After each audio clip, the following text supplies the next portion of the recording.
Sa inyo pong lahat, isang magandang umaga po at isang makabayan at masigabong pagbati sa inyong lahat. Ngayon, ipinagdiriwang natin ang ika-126 na anibersaryo ng makasaysayang Labanan sa Paye na may temang mula sa paye hanggang sa puso. Ika-126 na taong pagpapanday ng makabayang kinabukasan. Alam ninyo, kapag naririnig natin ang salitang 126 na taon, parang napapatigil tayo sandali. Kasi isipin ninyo, 126 years na ang nakalipas.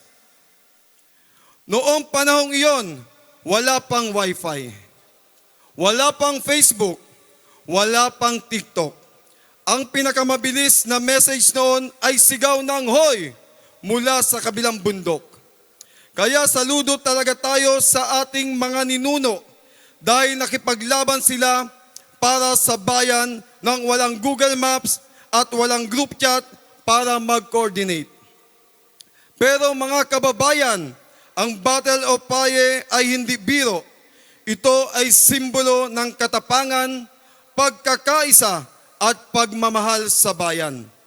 Dito ipinapakita ng ating mga ninuno na ang lakas ng loob ay hindi nasusukat sa dami ng armas, kundi sa lalim ng pagmamahal sa kalayaan.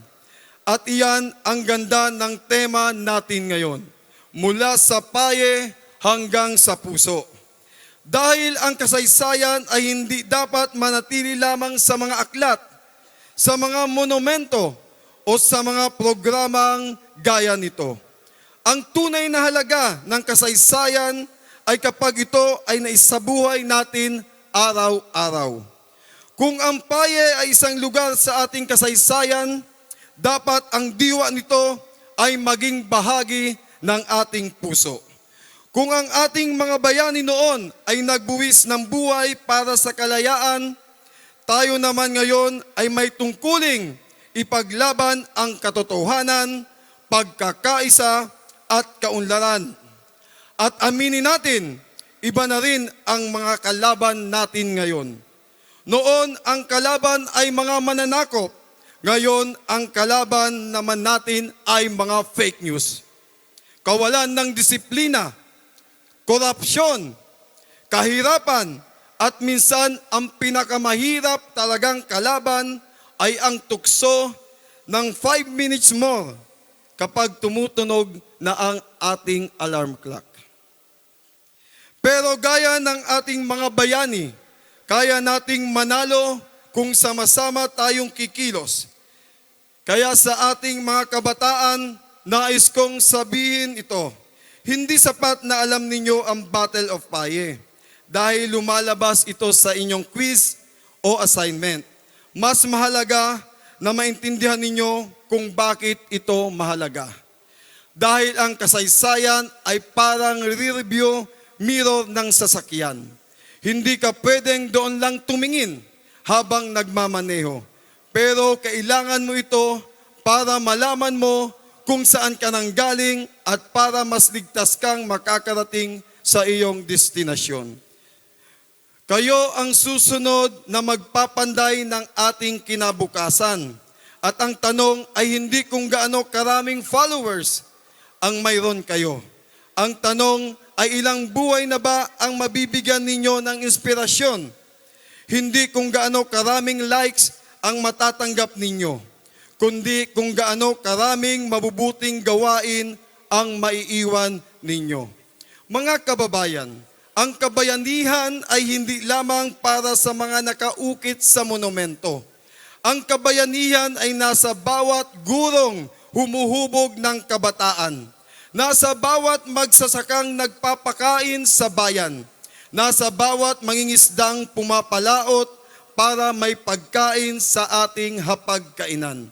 Nasa bawat magulang na nagsasakripisyo para sa pamilya. At nasa bawat mamamayang gumagawa ng tama kahit walang nakakakita. Iyan ang modernong anyo ng kabayanihan. Iyan ang pagpapanday ng makabayang kinabukasan. Habang ginugunita natin ang labanan sa paye, huwag lamang nating alalahanin ang kanilang ipinaglaban.